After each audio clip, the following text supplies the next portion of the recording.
today we've got a special guest with us from Touchline Fracas. Dave, you'd like to introduce yourself? How you doing, man? I'm good. Dave, nice to be on the pod. I love the intro. But yeah, man, all good. Out here suffering for Spurs. Pardon? No, I'm saying out here, fellow sufferer for Spurs. Oh man, do you know what? Yeah. Yesterday was a difficult one. Yesterday was difficult. What were you guys' thoughts? Obviously, it's a bit of a split opinion from Spurs fans on Twitter. So yeah, I just want to kind of get your thoughts, and then we'll see where we go. I think first things first, yeah, like I was saying to you, man, before we went live, I had to remind myself it's 3 points, it's still a win. I don't want to come in here and be sounding negative, innit? Yeah, I've definitely got a few things from the game I'm not happy with, but at the end of the day, we won, innit? All I can ask for is 3 points. But for me, the way that we came out in the second half and just sat back, 10 men behind the ball, but it wasn't like a convincing 10 men behind the ball. It's like the position of our players wasn't great. Fulham were having enough chances to open us up. There was one point, I think it was their number 5, I don't even know his name, just spraying balls, bro, to the left. Bare times, and I'm thinking, we have no control over this game. And all it takes is a one lapse of judgment, a one error, poor positioning, and it's 1-0. And it should have been 1-0, to be fair. We'll get properly into that VAR decision. Obviously, we know the rules, innit? It's not a goal, but it's ridiculous. The man's arm was by his side. If his arm was up, it would have hit his ribs. So it's like, it should have counted, innit? But for me, wasn't happy with the performance, but 3 points. Yeah, I think for me, it's like you said, it is 3 points. And at this stage of the season, that's definitely what we need. But it's not pretty, and it's not easy on the heart. I think we always have, even in the games where we play well, we always have a 10-15 minute period, where it just seems to go all to pot, you know. And I think for me, yes, we can point fingers at the manager and coach and whatever. I think it also speaks to the lack of real strong leadership on our team. I think we were better yesterday. We had Toby in defence. He's definitely a calming figure, I think, in certain moments. But someone who can really just really grab us by the scruff of the neck in terms of our performance and, you know, moving forward and getting out the pitch. So I think that's kind of like. Yeah, what I want to kind of thing is like what. For me, like, obviously, there's a lot of fans that are on Twitter saying, you know, a win's a win, 3 points is 3 points. But for me, like, my thoughts are very similar to Toby Alderweireld in his post-match interview. That wasn't good enough. Like, that's the kind of game where everyone's saying we won, but if we don't win, then all of a sudden everyone's on Jose's neck. But because he won, everyone's like, guys, calm down, we won the game. But when you look at the bigger picture, for me, I just feel that we should not be performing like that against a team that is fighting relegation, home or away. Yeah. That's my thoughts. I think just a quick one. So I know we'll get onto certain players and lineups. What we struggle against, if you look at our games, we struggle against direct runners, right? So if all Fulham were doing, you know, Loftus-Cheek or Reed or whoever was in the middle was getting on the ball, and they were just sending 2 men at our defence, just running direct. Just because as soon as you do that, and you got people like Sanchez or Davies backpedaling, that's where all the issues are caused. And now, obviously, most teams have the capacity to do that. So I think that's where it comes from, because we don't have the recovery pace, we don't have the organisation at the back to really handle and repel that kind of attack. So even, yes, Fulham are battling for relegation, but the players that they do have do one thing very well, and that is making direct forward runs off the ball. I think that's where we struggled, even in the first half, which we were a bit more convincing in the first half, but there were some shaky moments. Do you know what I mean? And it's getting a bit tiresome, but until personnel changes, this might be. I agree with you still. When you mentioned Davinson Sanchez, and I see a lot of our fan base on Twitter talking about, oh, he's had 2 great games, you know, he needs to start every game, like I said on Twitter, I don't know if man's memories are short or what it is, but Sanchez is not good enough, and he won't be good enough. Yeah, he's had 2 decent performances because he set the bar low. If my man has a game where he makes a couple tackles, a couple headed clearances, all of a sudden it's a good performance, isn't it? But that, for me, last week, what we spoke on last week, where he won that challenge with Vidra in the end, where, like we said, it was poor defending, but cool, he got away with it. And then again, with the booting the ball at the opposition player, got given his handball. But like, what are you doing? He has them lapses of concentration every single game. Every single game, he's got a big error in him, what leads to a goal. And at the Premier League level, the level we're trying to play at, it's not good enough. Yeah, I agree. That's it for me with Sanchez. Man. Yeah, he's not good enough, man. Nah. But like we were saying about Toby as well, the fact that Jose left him out for them couple games, don't really know what that's about. But me and Ash have been saying from the start, he's the best of a bad bunch when it comes to our centre-backs. Toby's he's our best defender, most experienced, most intelligent, and he needs to start the majority of our games. Yeah, I mean, in the perfect world, I like to see him and Tanganga at the back. I think they complement each other. Tanganga has what Sanchez has in terms of pace and strength, but I think he's a little bit more switched on. His decision making is a lot better. Yeah, decision making a bit better, and he's confident. Yeah, I agree. I want to see from my centre back. I want to see confidence. Everyone, going obviously up to the lane and watching Tanganga last season when he came through the Southampton game, I think it was the Middlesbrough game, and the FA Cup. He was very just confident, and as a player, that's what I'm looking for. Where Sanchez, he just seems to be on tippy toes all the time. He doesn't know whether to barge the player or try and make an interception. He runs into the wrong spaces, but he gets away with it. And like Carl, like you said, his bar is so low that we haven't got much to really celebrate. When he has a good game of 2 interceptions and 2 tackles. Yeah, we'll see. But yeah, Toby definitely. And I feel, and also what I like about Tanganga is that even when he's played out of position at right back, he doesn't look like the. I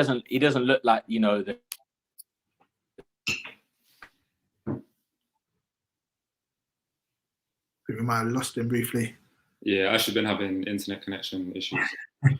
But I think, Dave, you touched on the Middlesbrough game. I think Tanganga played right back that game, didn't he? Yeah. I remember him just bombing up and down the wing. He was bombing down. Yeah.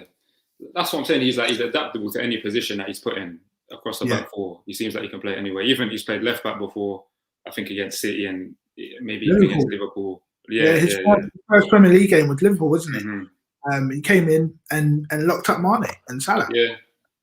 So and the Man City game, I thought he was the only defender on that pitch that could walk off with the held head high. The only one one for me that put a performance in. But I want to yesterday, I don't know if you guys remember, but I think it was it first half or second half? But it was early on in one of the halves, right? Lookman got someone played a through ball into Lookman, and he took too many touches and got his shot off, but then Sanchez was there, right? By the time he got a shot off. My issue is he was in way too much time and space inside our box. That should not be happening. Should not be happening. Look, I do definitely think that Fulham are an underrated team. I do like a lot of their players. I like what Scott Parker's doing. But at the same time, to be giving Fulham that much time and space in our box is not enough. Considering what we've seen, the setup of having so many players in our box, they look like they're just there to make up numbers, as if they haven't worked on positioning or what spaces to cover. They look clueless just sitting at the back. And that's my biggest issue. That's why you see a lot of the challenges that are made, the last-ditch tackles, Sanchez diving in and making a block because the initial position is not good enough. Yeah. Fact. So I've made a little ban. Okay, there's every so often there's a Spurs player who annoys me so much that I don't mention their name. Okay, the last one was the draft, aka Llorente. Bro, you have to respect Llorente, man. I have to respect him because of the Man City situation. Because of the hit. Yeah, the hip. He saved his reputation. I was shooting from the hip. Yeah, but man was moving like Shakira in that game, bro. Don't lie. Yeah, but before that, I was like, I'm not going to call his name. Okay, so I used to call him the draft. But respect to Fernando, obviously he did well in that season for us. But now I've got a new one. Okay, and that's the man that we signed to play it right back. Okay, I'm not going to say his name because he is absolutely atrocious. Now, whether he comes good or not, I hope he does because there's a bit of an investment in there.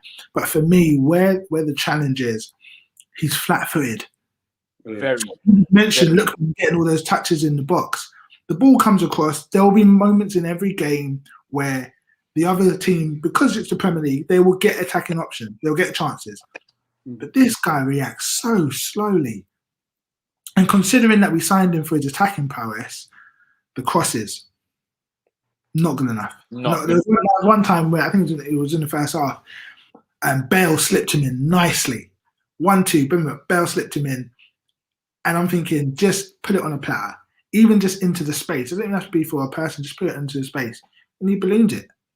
Yeah. And I'm thinking, come on, man. There was another time he got slipped in and he tries to go round the player. I'm like, no, that's not your game, my friend. Like, come on. I remember that cross yesterday. Perfect position, time and space. And the thing is, like, I can understand you overhit a cross. The guy put it into literally row Z. Like, listen, like, give me something to work with here. Like, at least if you're gonna be bad defensively, you have to offer something going forward. If there's nothing there. And yesterday, what worried me the most is, this is something I pointed out with him all season, is his whether he's actually just slow or whether it's the fact that he's not bothered. But when he gets beat, when he gets turned or the ball goes above him and he's got to turn and run back, it looks like there is no urgency from him whatsoever. Yeah. And yesterday, time and time again, he was coming too far forward, completely forgetting about his man. And when the ball goes over the top, it's Sanchez that has to bail him out and essentially cover his man for him. Yeah. And he does it time and time and time again. And I'm the same as you, Dave. I am sick to death of seeing that guy play for us. Bro, I'm running out of things to say about him every week. Like, every week we come on here, we mention him for a couple of minutes. I think we should just stop because, like, some Spurs fans have got the argument that at Wolves he played in a back five and he was an attacking wing back. Cool, I hear it. But when we've watched him going forwards for us, like you man both mentioned, he's brought nothing going forwards. No final ball, no good darting runs into the box. Everything that I saw that impressed me at Wolves, he's not done in a Spurs shirt when he's played attacking. So he's not worth us then switching up our whole thing and playing a five at the back to accommodate him. No way. I don't want to see him in the lineup. I mean, I don't know why Jose played him and Davies and decided to rotate the fullbacks. Cool, maybe Reguilon's not fully fit, but that unnecessarily rotating the fullbacks after a good performance was. To be fair, I did hear that Serge wasn't fit, so hence why he obviously wasn't involved. Still, Tanganga right back. This is a good point, though. He obviously was a key player at Wolves. It doesn't work at Spurs. The thing is, like, I can't put my finger on what it is because sometimes it looked like he's lost pace. Then we see him get into good positions. He can't even cross the ball. We see him in positions he can't even defend. So it's like, no. Do you know what? We don't need to play him regularly. That's the thing. We've given man options. How much times are we just gonna let man stink out the pitch and be like, he'll come good. Not a right back, bro. That's a position where you're gonna be at fault for a lot of things if you ain't playing to your best. So to keep playing man week in, week out and I hope he comes good. No. Man's got players like Tanganga, you don't even really get a look in. That would do much better of a job than Doherty's shown us in the year that he's here. Why are we gonna keep playing him and hope that he suddenly starts to perform? I'm ready to cut ties with him now. I think for me, I'm ready. Yeah, there was partly a system thing. So you actually mentioned about he gets caught out when he's going forward, and there's a big hole behind him. If you're playing with a 3 behind you, you always will have a cover. Okay, so maybe he's thinking, and he's not adjusting. We saw it was with Aurier when he first turned up. He was always leaving those gaps, wasn't he? But the difference is Aurier has the pace to kind of recover it. I think also the problem is with our system, if we don't have at least one fullback who can get down the line and put pressure as an attacking option, it means our midfield 2 have so much work to do. Do you know what I mean? Exactly. And then what usually happens, the ball gets sucked. It makes a massive difference. Yeah. And then our 10 is isolated, and then Kane has to drop deep. It just has so many ramifications by not having a decent one option. So that's why. Sorry to cut you. I was just gonna say that's why Regulon makes so much of a difference when he's playing on the left. I love him. He's been my, we know what Kane can do. We know what Son can do. It's been nice to see Bell have a couple of weeks in the sun. But Reggie, that's my guy. He's been, for me, one of my favorite, not the best, but one of my favorite players this season. Like, I think that his absence in this team, you can see it on the pitch. Like, we have nothing down that left hand. Even like, I'm not gonna grill him too much, but I thought Ben Davies wasn't great at all yesterday. I don't think he's ever been great, bro. I don't think he's ever been good. But yeah, he's been here 6-7 years. And the thing is, like, the problem that we have is because and it's quite surprising when you look at the caliber of players we have in midfield, because we have a lack of ability to control the ball in the midfield. We have to get it out wide. So when we're getting it out wide, and we've got people that aren't good enough to be in that position, it shows massively. And that's why Reguilon has got 5 assists this season. It's no surprise, because that's how much we rely on those areas. Yeah, I think we obviously, with Højbjerg and Ndombele, I'm a big Ndombele fan. Tongi time every day. That guy is just incredible. And I'm glad he's been given a chance to show it. But I think we do have the talent in the middle, but it's just having variety. It's if it goes wide, can we still attack? Davies does the whole tuck in. He tucks everything into bed every day. Just it comes in and then it goes back. Comes in, goes back sideways. And that's what hurts. But we can get away with that if we've got Aurier on the other side.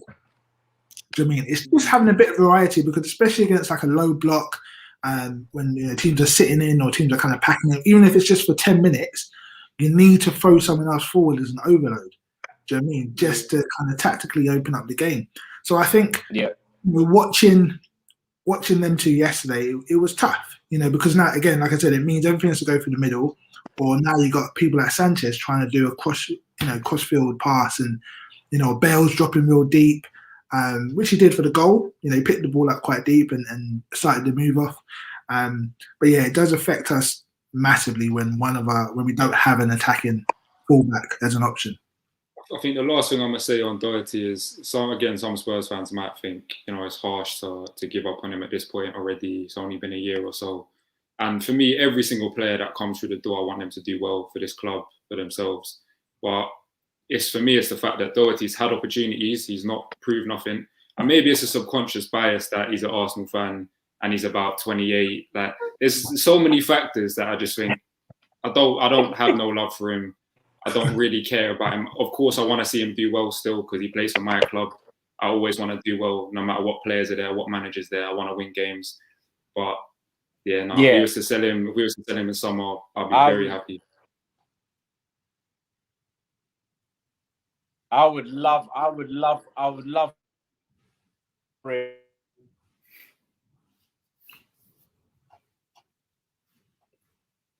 I just want to know what you would love. Yeah.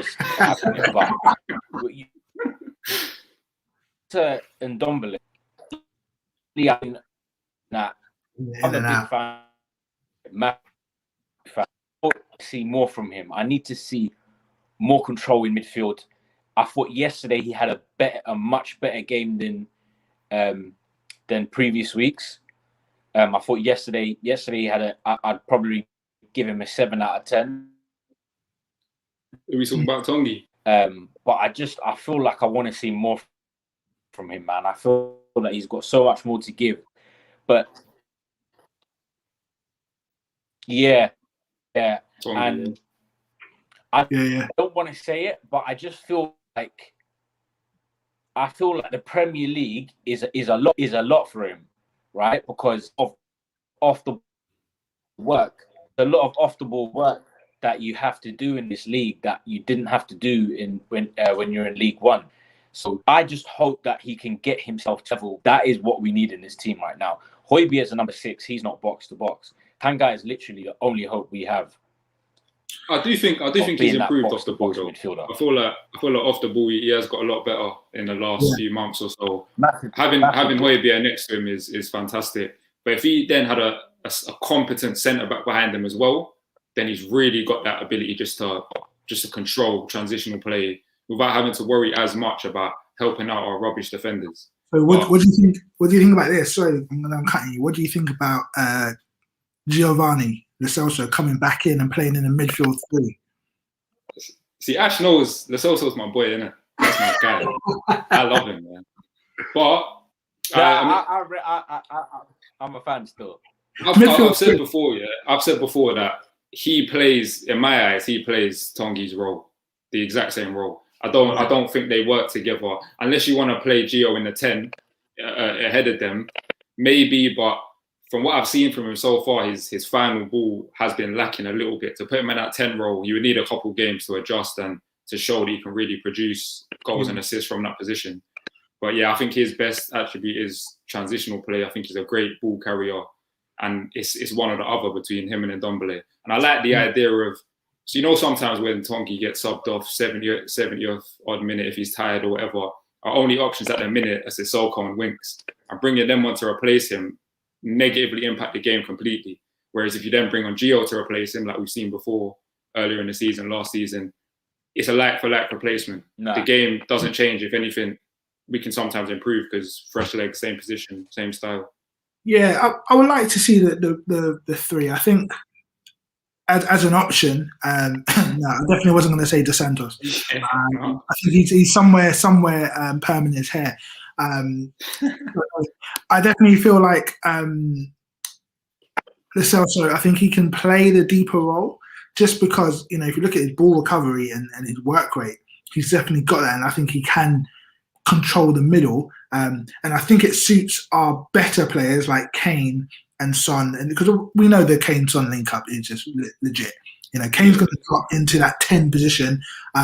Son's going to make that run, or Bell, or Moura, Bergwijn, whoever. They're going to make those runs off him.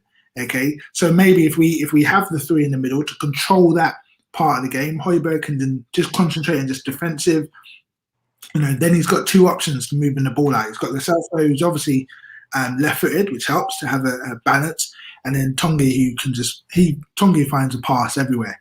So it doesn't matter what angle he's got. And I think it might even, having Lo Celso there who can do a lot of the legwork in that midfield role, might actually free up Ndombele to not necessarily play a 10 role, but maybe just to push on 5 yards and hopefully get a bit more involved. Because we've seen it in some of the Europa games. Once he gets into that kind of that final third area in and around the box, he's firing those passes in, and that could be an added dimension for us. So we'll see. Like you said about Tongi's passing range, his disguised passing in particular is incredible. You see the one yesterday? Yeah, that little through ball. It looks like he's maybe going to go for a shot or for a different pass, and he slipped in Kane. Kane went down too easy though. Kane went down way too easy for my life. Yeah, I think it was a 2021 foul. Yeah. He was thinking a ref would give it, but unfortunately not. I think he knew that was going to happen. Yeah, this is what I'm saying. Transitional play. Yeah, counter attack. He's good at that. Like I said, I think his final ball is not great. I'm not expecting him to come in and get 10 assists or whatever. Yeah. I do think that he can help get things moving a bit quicker. That's one thing I hate when Winks is on the pitch. Just slow, sideways, backwards, static. It doesn't get forward, and even if it does go forward, it's not with any zip or any intention. Do you know what I mean? So Winks is okay. They don't pass it quicker, and then Lamela doesn't release it quicker. It's all those kind of things, and we definitely have to play. You think back even in the Poch days, when it was, in the heyday, everything was predicated on us moving the ball at speed. Yeah. Because our attackers thrive with that. So and that's what we need. So and you know what? Like one of my biggest problems I've had with Jose is that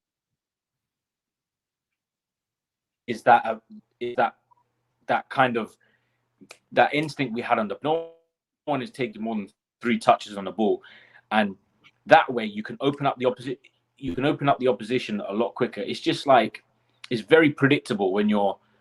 I feel that the way we play sometimes is very predictable. It's very easy for teams to defend against. I feel that from what I saw in the Burnley game, West Brom and Everton, even West Ham first half, the second half, sorry, that's how I want to see us play. Quick on the ball, 1 touch, 2 touch, 1-2s here, 1-2s there. Parts in this Premier League, we could finish the game off. I just don't think we're doing it. Yeah, I think what we saw last night was, Kane was out of form. Kane had a bad game. Bro, you missed two free chances that you should have given. The header was a sitter. That was an absolute sitter. Bro, remember watching it? Listen, I thought it wasn't Kane. That header's gonna go down, mate. That header is the worst thing I've seen him miss in his whole career. That was terrible. But I was thinking like he must have in the back of his head thought he was offside or something, because how was he not buried there? I thought it was someone else. I didn't. When I saw it, yeah. But you know what? To be fair to him, yeah, he's almost played every single minute of every single game. Like he, even in some of the Europa League games, he was playing. So I honestly think he needs a rest. Like I know with all the fixtures we got coming up here, big games, difficult games. Yeah, you can't drop him. We can't really drop him now. That's the thing. Do you not think that against Crystal Palace we could play with someone like Vinicius? No, we can't. No, not yet. We're not. We are finished. We are finished.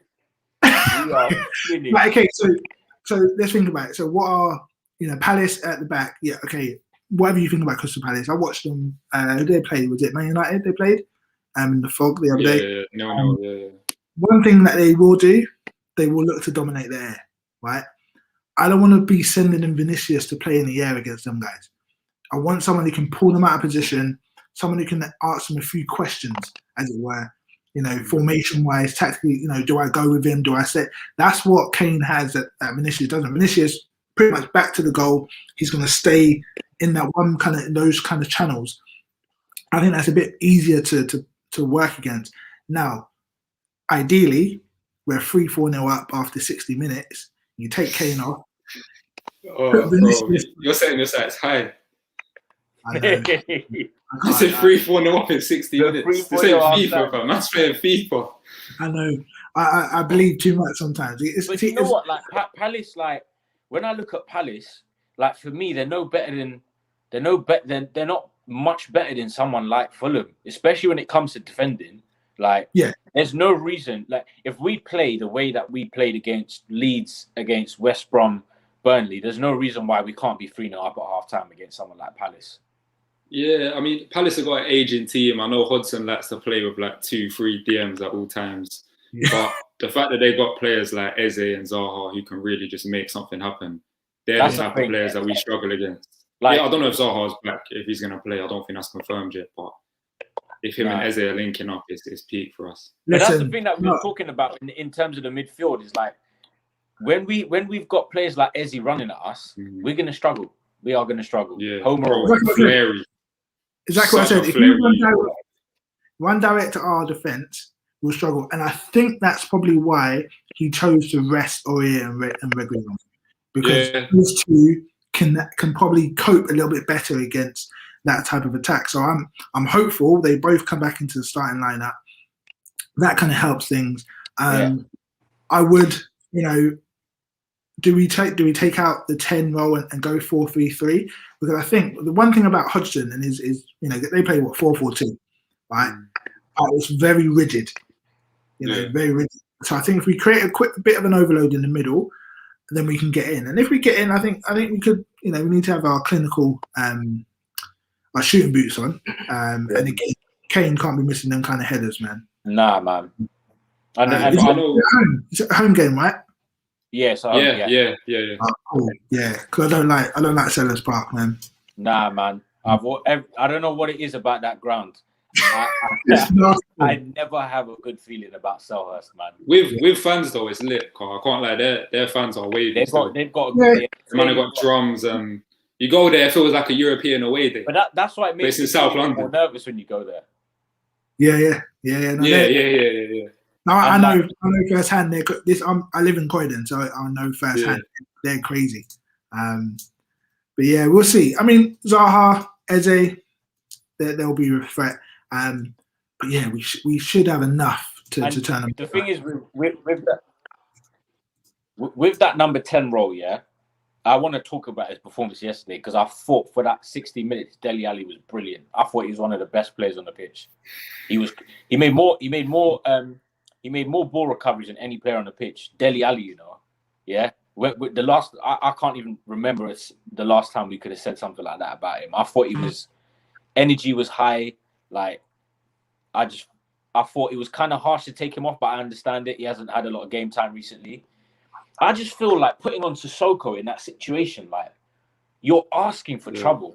You're asking for trouble by bringing him on. Because bringing him on is literally just like saying, right, sit back, a 10 men behind the ball, let's hold this out. That's what that was for me. And Lamela I thought Lamela was a good sub because he gave us the extra legs when we good energy.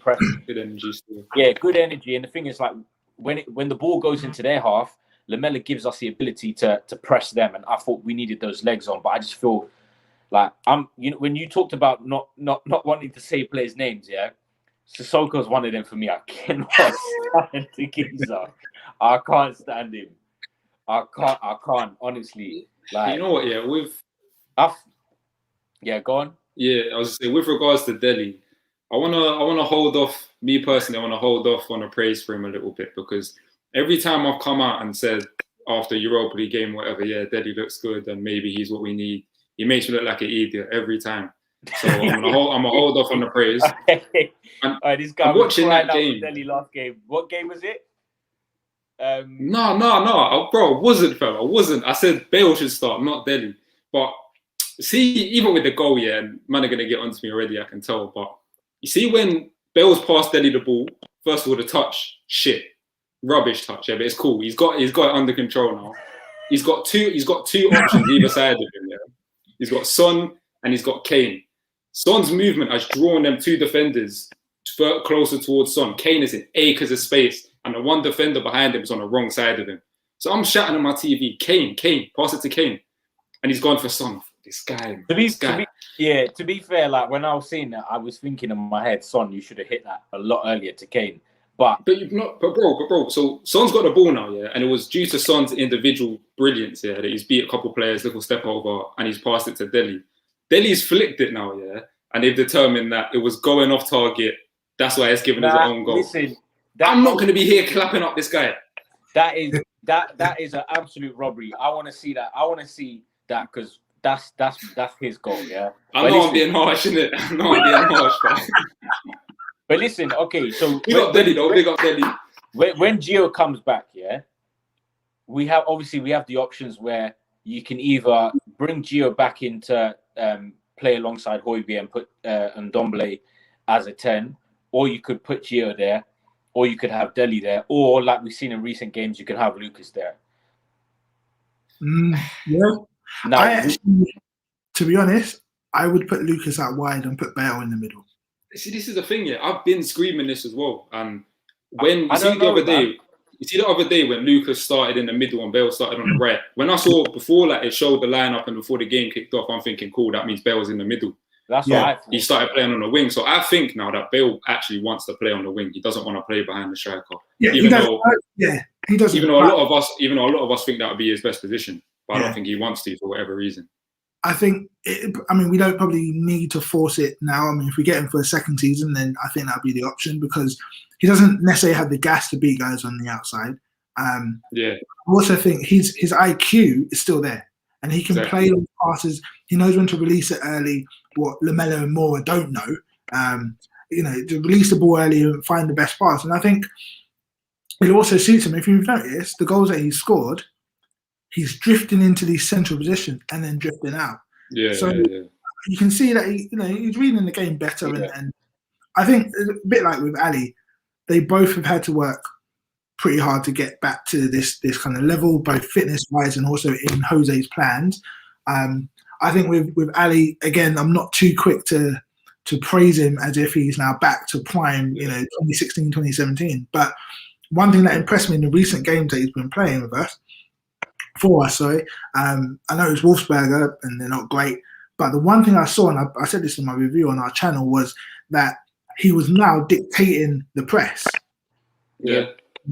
So he's thinking, he's an attacking player, but he knows what Mourinho's about. He knows Mourinho wants people to work hard. So he's there going, he's directing Vinicius, he's directing this person, where to press, and I'm going, you're staying, that kind of stuff. And I think that's encouraging to see. And I think, if we get more of that, I think Jose would trust him. And we know when Mourinho trusts Dele, we're going to see an extra 10%. So anyhow Dele scores against Palace and he brings back that waking up celebration or whatever, then we know he's been watching the pod. Yeah. But listen, Dele, I want you to do well, bro. I do want you to do well, but I ain't gonna heap the praise on him already. Do you know what? When it comes to that number 10 position, so this is what I think. I think Tongi and Ndombele should not be playing that role. Here's the reason why.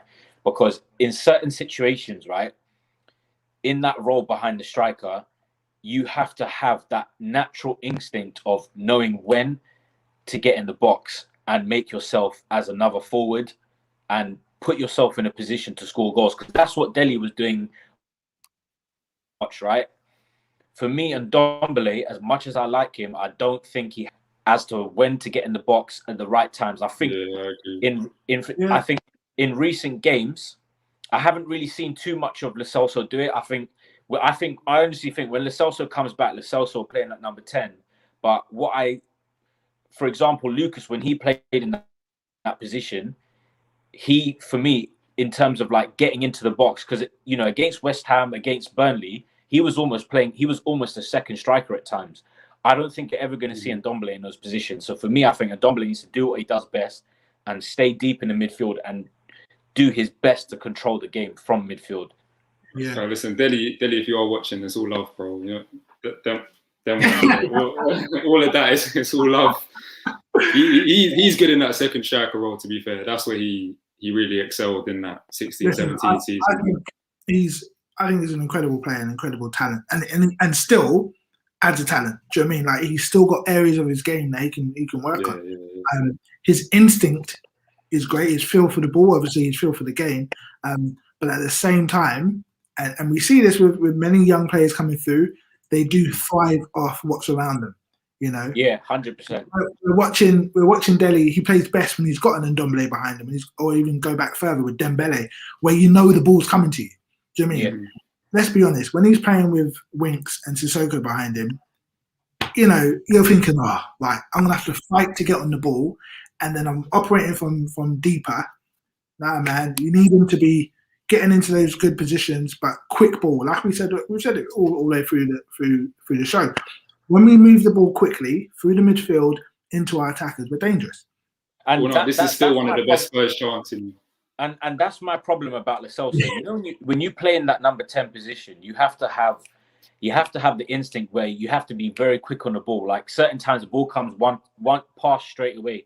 I don't see it enough from Lo Celso. He's like the type of player to take the ball and take his time, take 1-2 touch, look up. He's not quick enough, hasn't got that kind of instinct. And I feel that the two players going forward that we have to play in that number 10 role, if it's not Dele, it's got to be either Lamela or Lucas. I don't think Gio can play in that position either. You know what I rate about Gio, is cool, his end product, it doesn't always execute it perfectly, but for me, his decision making is great.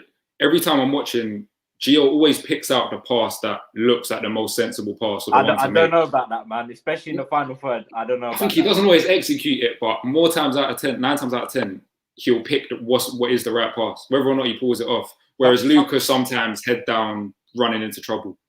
Sometimes what I feel about Gio is I feel that from watching him, I feel that he's panicking a little bit, and I feel that he thinks too much, and then sometimes Gio loves to do that half stutter. He loves to do that half stutter on the ball. Maybe it's a confidence thing, isn't it? Maybe it's a confidence thing for not playing a run of games. Yeah, it's confidence and chemistry.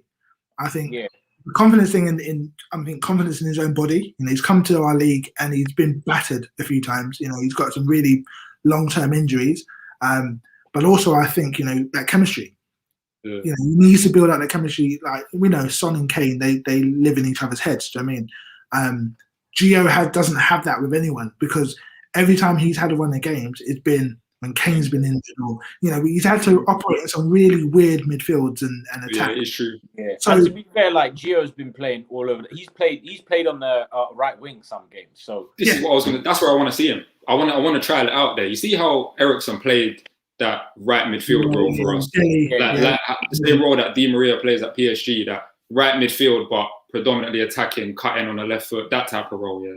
I would like to try Gio in there. I think he has played like a one game there. I don't think he went too well. I remember who it was against, but I would like to see it. If no one makes that right wing spot their own, then I would like to see Gio play that position. Do you know why it works so well with Eriksen? Yeah, is because when Eriksen was in that position, he would have Walker to play with, and it was a case where if Walker's going forward, Eriksen is covering his position. If Eriksen's going forward, Walker stays where he is. So I just feel that it's that partnership. I'm not sure. As much as I like Aurier, I'm not I'm not sure if he's the guy that can give Gio that kind of assurance when Serge is going forward. I'm not sure that Gio's the kind of player that can give him that assurance. So yeah, I don't know. I think he can, because I think he does. We've seen him track back and make those tackles and whatnot, and I think that's great. I think if we do see Gio playing that right wing position, I think it works best if Dele's in the middle, because I think that kind of instantly work. And actually, I probably would put more faith in Gio being able to use his skill to get past a player than Bale. Bale still looks like he's got maybe 3 moves that he trusts, and if it doesn't work, we're making the pass. Whereas I think Gio's a bit creative on the ball. So those, you know, you see it with like the likes of Mahrez or whatever, when they're in the box and they need to beat a player, you know, even with the left foot on the right hand side, I still think he probably has a bit more natural kind of skill to do it. It's not about pace; it's about the trickery. I think he has that. And like I said, I just want him back in the squad. I keep saying back. I think he's been training. Here's the thing, yeah. Do we feel that Dele's performance warrants him to start against Palace? I think so. Yeah, I don't trust Lamora. Yeah, he will. So I think it's more of a case of who else plays there. Yeah, I don't think, you know, they're going to sit back. Okay, they're probably going to sit back. They're going to be in there. I can't watch another 90 minutes. Not at home. We can't. No, not us. No, I'm saying Palace. Palace will probably be real tight. You know, the lines, the gaps between their lines aren't going to be great. I don't think more you play in that game. I don't think Lamella you play in that game, because you need quicker and instinctive decisions. And the thing I know you don't play in that game, Bergwijn. You don't play him in any game. Listen. You don't play him in Europa. Any game. Not even Europa. Against Zagreb, I don't want him on the right wing. Yeah. No. You have to play him. No. Listen, Zagreb are no pushover, bro. Like, nah, not for me. But you know what the funny thing is? I think Bergwijn actually, he would play best with Vinicius, because I think what Bergwijn struggles with, when Kane drops deep, you're going to be the furthest man forward, and you have to make sure when that ball comes to you, you're clinical. Bergwijn's clinical. When we got Vinicius in and we're doing layoffs and little slip in and whatever off the target man, I think Bergwijn might be a bit of a better shout. Now I like Stevie Wonder. Do you know what I mean? I hope, you know, I still call his name. So I'm really hoping he can replicate some of the moments that we've seen already. It's been a while since we've seen him score. And more time I just mentioned him just to set Ash off on one, because I know what's gonna happen when I say his name, innit? He must not be named. Oh, Tanya. You see, like Tanya. Tanya knows what time it is. Bergwijn. Yeah, no, you and Tanya are proper in the same boat with that one. You're not feeding Stevie. But no, I wanted to go back to this year because this is not even a question. Chris, Listen, I know you're Chris, an Arsenal fan. Yeah. forget about But it. stop the foolishness, bro. Tierney cannot even lace Reguilon's boots. Bro, Tierney can't lace his own about boots, bro. The man has his shirt tucked in here to give off the impression that he's a hard man. He's not a hard man, bro. Man's like 5'6", bro. Goes from power is taller. And this guy, bro, stupid tackles. You know the man that put in just like last minute aggressive tackles, but not even intelligent ones, just to try and assert their presence on the. Bro, you're rubbish, bro. Someone needs to teach Tierney. Someone needs to teach Tierney how to defend. Because untuck the shirt, bro. Untuck the shirt. Untuck the shirt. Learn how to defend. But yeah, we'll brush that one aside. You know, I can't lie. It's a little bit of bias from me. It's a little bit of bias. See, bias aside, Tierney is a very good player. He's a very good left back. He's one of the best outlets for obviously. He's decent. He's decent. The team on the other side. Yeah. Next season, yeah, and quote me on this. You're gonna see next season who the real best left back in the Premier League is. Yeah, next season, I'm expecting big things from Reguilon. Big things, bro. Like, you know what the best thing about him for me? The fact two-time Europa League winner this season, yeah, 2-time. I think for me with Reguilon is he's not afraid to come into the middle. Two-time. Not afraid to come into the middle. And also I think Reguilon can use both feet. His right, he can cross. I think that goal that Bale's first goal, the Burnley header, Reguilon passed it off his right foot. Do you know what I mean? I've seen Reguilon score with his right foot. Do you know what I mean? So that's what gives me the edge over Tierney. But Tierney is a good player. I'll give him that. No, he is a good player. He's a good player. Everyone is a better defender, and I think going forward, the ability to use both feet, come into the middle of the pitch and get things going. I think that's what sets him apart. And yes, I'm with the real boy wonder. Man are not having the Bergwijn slander. No one's having it. Let's go. Give him time. Give him time, man. All right, no one's having the Bergwijn slander. Oh man, this is a good comment from Kevin though. Kevin just said, "Let's hope Madrid don't want him back." Listen, I feel like even if he does, Reguilon loves it here, bro. He loves it here, man. Yeah, I can't. Yeah, you know what I know. It's like, I can't see him going back. It's so hard. It's like this. Oh, it's like it's not easy to find talent like 2 steps forward, 4 steps back. Like, let's just hope. Do you know what? It looks like he's enjoying himself. Yeah, it looks like he's having a good time in London, and let's just hope it stays that way, man. Like, long may he reign at this football club. Imagine Reggie stays, and then Sessegnon comes back with a wealth of experience. I ain't never got to think about Ben Davies again, bro. Yeah, never again. That's the dream. That's the dream. I cannot wait.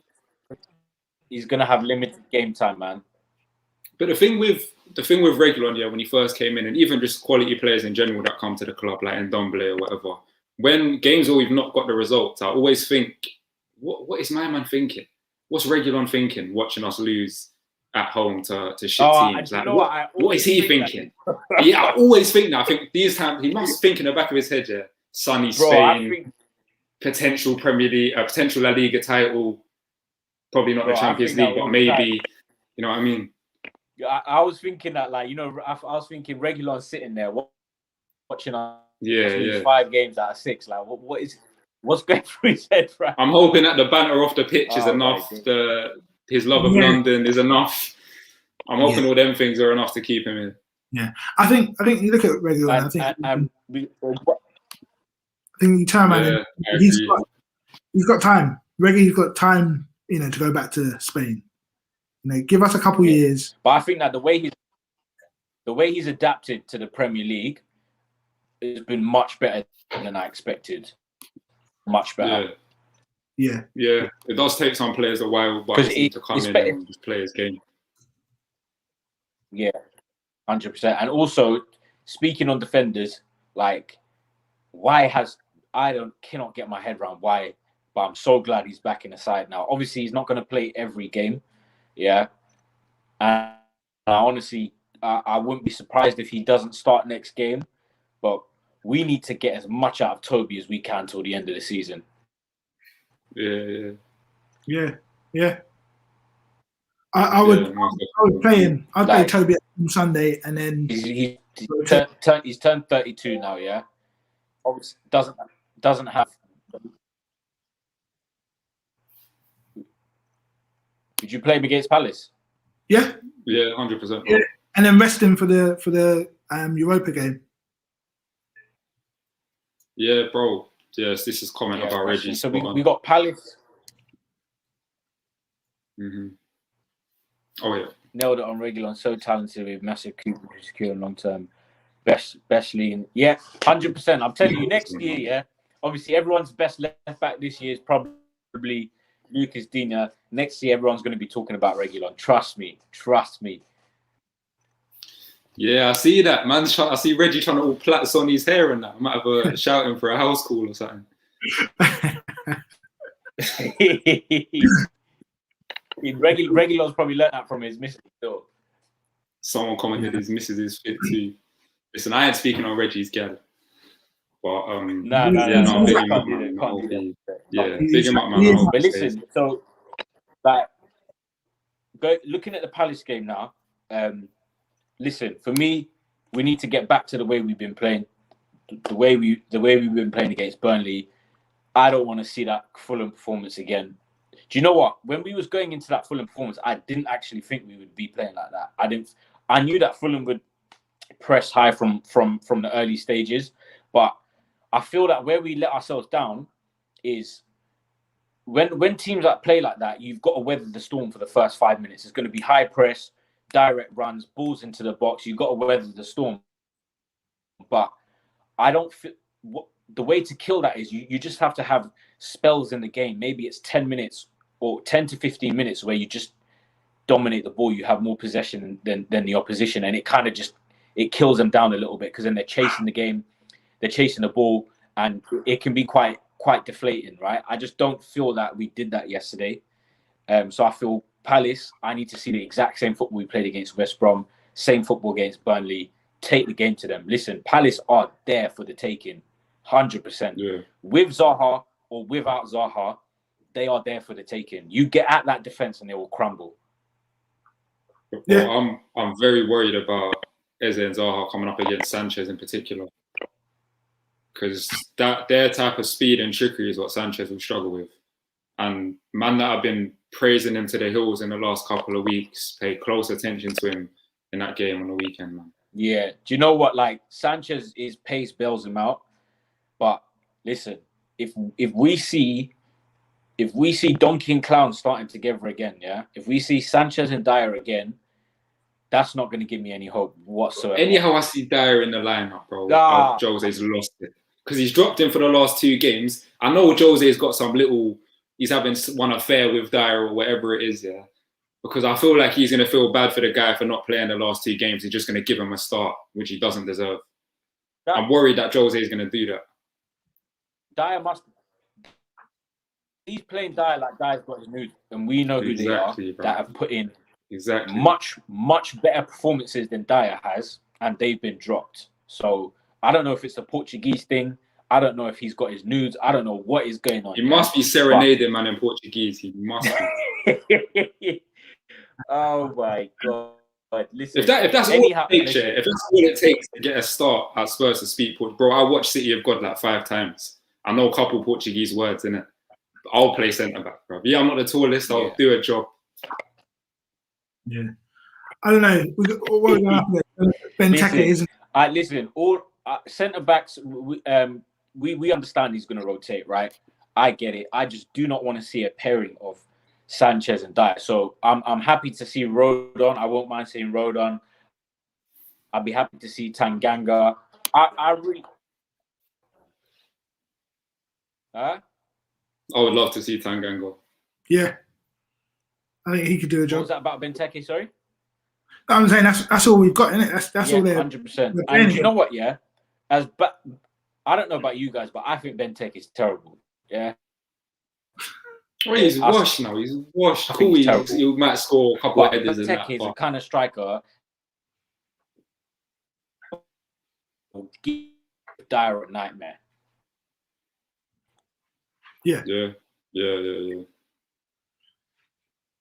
Yeah, that's the problem. Dyer can't handle direct He's run a or physical. we just Elon back, Serge Aurier back. Yeah, I think what we should do quick score predictions to wrap it up. I'm gonna be optimistic and say 2-1 Spurs. I can just see us conceding now. 3-1. On Dave, what's yours? Yeah, 3-1, I reckon. I do want to see us score some goals and not sit back after the first half. Like Ash said, I want to see us take the game to them. We've got the personnel to do that, 100%. Ash? I think Ash is frozen. You know what? For me, it depends on. It depends who's going on, who's our centre back partnership. Yeah, but for me, I'm going 3-0. Oh, not if that is starting. Yeah, that's what I'm saying. If we've got a good, competent pair of centre backs, I feel we win the game 3-0. Must say Ash's Wi-Fi shit. Blame Bergwijn.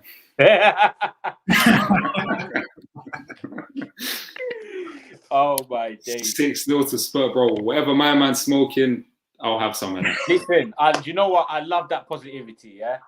I love that. Love that. Listen, realistically, 3-0 Tottenham. Let's make it 10-0. Why not? Huh? Let's make it 10-0. Why not? If that's the route we're going down. Nah, we should do a job. But listen, for me, the result is the most important. Yeah. But the performance as well. I want to see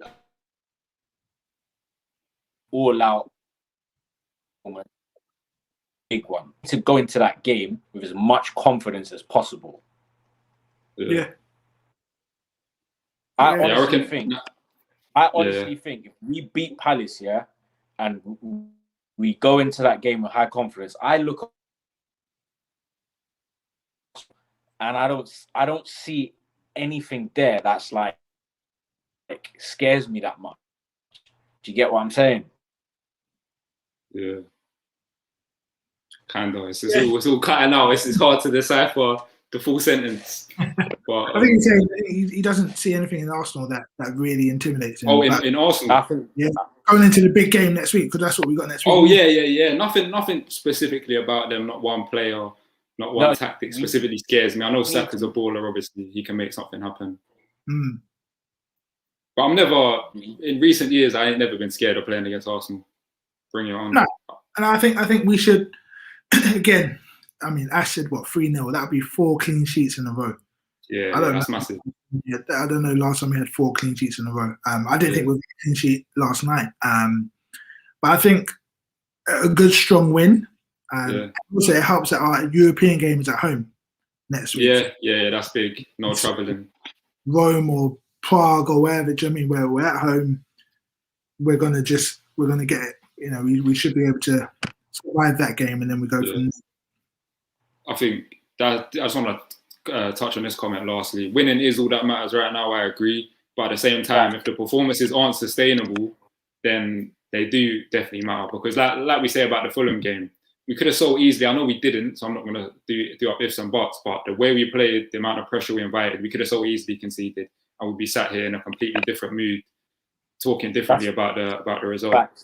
Facts. Yeah. I mean, if that clearance yesterday hit him on the thigh, and it went in, we would have been saying something completely different. Would have been a feeling. So it's fine margins, but winning is all that matters. 3 points are 3 points. Can't complain, man. Going into the Crystal Palace game positively. Now's probably a good time to wrap it up. I don't know if Bergwijn's in Ash's living room using up his Netflix, killing off the Wi-Fi. But yeah. Obviously, thanks everyone for watching. Thanks, Dave, for coming on. My pleasure, man. Thanks for the invite. Bergwijn trying to cut out my Wi-Fi. Yeah, do you know what, Dave? A great guest, man. Thanks a lot for coming on, and we'll definitely get you on in the future. Yeah, definitely. Man. Thank you, everyone, for watching. Perfect. All right. Appreciate it. Take care, guys.